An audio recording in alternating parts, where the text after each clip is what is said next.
Hey guys, I'm here, and a few days ago, the gameplay of Separate Ways came from the remake version of Resident Evil 4. This gameplay has a lot to say, and today, in this video, we will compare the remake version of this DLC and the original version. So let's go. First, in this gameplay, we see that Ada Wong goes and rings the church bell with the rope. But the exciting thing is that we don't ring the church bell like that in the original version. In the original version, we solve a puzzle and the gears start turning, and finally, the church bell rings.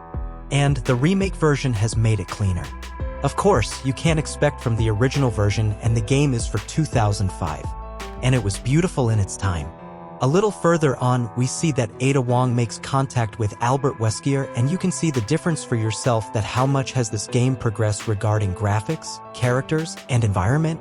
In the original version, we mostly saw Albert Wesker on the screen, and we rarely knew the environment in which Wesker was speaking.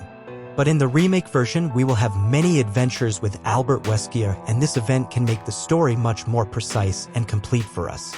In the remake version, we see that Ada Wong is using a grapple gun. Actually, in the real sense, our hand is more open in the remake version. Many features have been added to the grapple gun in the remake version. You don't just go from one place to another with the grapple gun.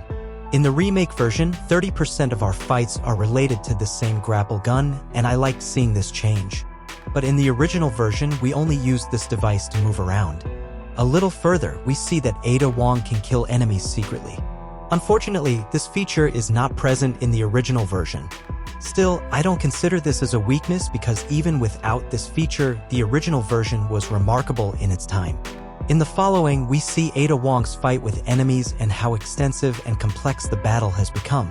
Separate Ways DLC has progressed very well in the remake version, and this DLC will be one of the best DLCs in the world. In the DLC version of Ada Wong's remake, we will see the return of U3. I believe this boss is Salazar's second assistant, who mutates and turns into U3. I am very sure about this, guys. Many removed things are back in the DLC, like the telecabin and the laser room. And should these omissions, which you believe are the best to be added, U3, not be added? Now, remember that we still have the merchant side quests in the original version. And the fact that they did not delete this item is excellent. In the next part, we will see the fight between Ada and El Gigante, which will be much more challenging. The remake version has much to say in this section, and you can quickly feel the difference from the original version. Especially the grapple gun has been added to the list of weapons. Thank you very much for staying with me until the end of the video. I hope you enjoyed this video, and if you are interested in Resident Evil and want to know about Resident Evil news, be sure to subscribe to my channel. Goodbye.